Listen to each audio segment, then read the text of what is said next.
মেক্সিকোর তাবাস্কো রাজ্যের তোপা শহরে ২০০০ সালের ১৯ মে জন্মগ্রহণকারী ফাতিমা বশ ফার্নান্দেজ ইতিহাস সৃষ্টি করেছেন।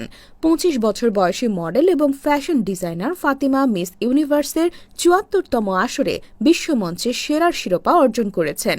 মিস ইউনিভার্স ২০২৫-এর বিজয়ী হিসেবে তিনি মেক্সিকান পেজেন্ট হিসেবে চতুর্থ নারী হিসেবে এই মর্যাদা অর্জন করেছেন।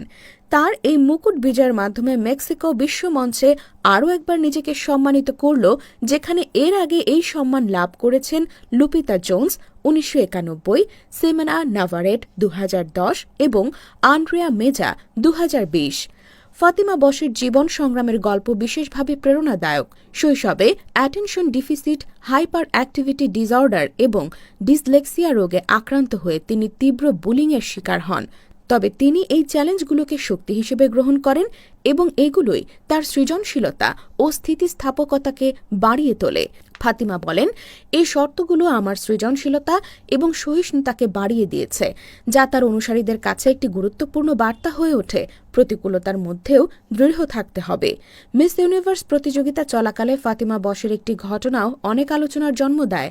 থাইল্যান্ডের মিস ইউনিভার্স পরিচালক নওয়াত ইতসারা গ্রিসিল ফাতিমাকে সামাজিক মাধ্যমে থাইল্যান্ডের প্রচার না করার জন্য অভিযুক্ত করেন এবং তার প্রতি অসম্মানজনক মন্তব্য করেন। ফাতিমা যখন প্রতিক্রিয়া জানাতে যান, তখন পরিচালক তাকে মূর্খ বলে আক্রমণ করেন।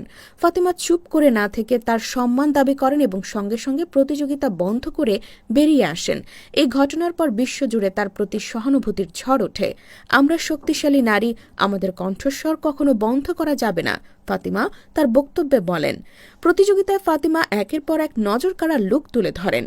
১৯ নভেম্বরের প্রিলিমিনারি ইভেন্টে তিনি নিজেকে প্রমাণ করেন ৩টি অত্যাশ্চর্য পোশাকে। প্রথমে এক রঙিন জাতীয় পোশাক যা মেক্সিকান ঐতিহ্য এবং সংস্কৃতিকে উদযাপন করে, তারপর একটি সুতীব্র লাল সাঁতারের পোশাক এবং সর্বশেষ সান্নিধ্যপূর্ণ ঝলমলে গাউন যা তার আত্মবিশ্বাস ও পোশাকের বৈশিষ্ট্যকে ফুটিয়ে তোলে।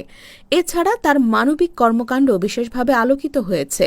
তিনি ১৪ বছর বয়স থেকে এক অনকোলজি হাসপাতালে স্বেচ্ছাসেবক হিসেবে কাজ করছেন এবং অপ্রত্যাশিত শিশুদের সহায়তায় নিবেদিত। ফাতিমা বশ ফ্যাশন ডিজাইন ও অ্যাপারেল ডিজাইনে উচ্চশিক্ষা লাভ করেছেন মেক্সিকোর ইউনিভার্সিদাদ ইবোরো আমেরিকানা থেকে। এরপর তিনি আন্তর্জাতিকভাবে আরও শিক্ষা লাভ করেছেন মিলানের নিউওয়া একাডেমিয়া দি বেল্লি আর্টি এবং ভেরমন্টের লিন্ডন ইনস্টিটিউটে। ফ্যাশন ও কমিউনিকেশন দক্ষতাকে তিনি মিস ইউনিভার্সের প্ল্যাটফর্মের সঙ্গে একত্রিত করেছেন। ফাতিমা বশ একটি উচ্চ বংশীয় পরিবার থেকে এসেছেন, যার পিতামাতার রাজনৈতিক, জনসেবা এবং প্যাজেন্ট দুনিয়ায় বড় ভূমিকা রয়েছে। তার বাবা বার্নার্দো বশ হার্নান্দেজ পেট্রোলিয়াম কোম্পানি পেমেক্সের একজন অভিজ্ঞ প্রকৌশলী। তার মা ভেনেসা ফার্নান্দেজ বালবোয়া বিউটি কুইনের পরিবার থেকে এসেছেন, যেখানে তার দুই বোন মনিকা ও ক্লাউডিয়া ফার্নান্দেজ বিজয়ী ছিল। ফাতিমা আগে মেক্সিকান ফুটবল খেলোয়াড় কেভিন আলভারেজের সঙ্গে সম্পর্কে ছিলেন, তবে ২০২৩ সালে তাদের সম্পর্কের অবসান ঘটে, যা সোশ্যাল মিডিয়ায় ব্যাপক আলোচনা সৃষ্টি করেছিল।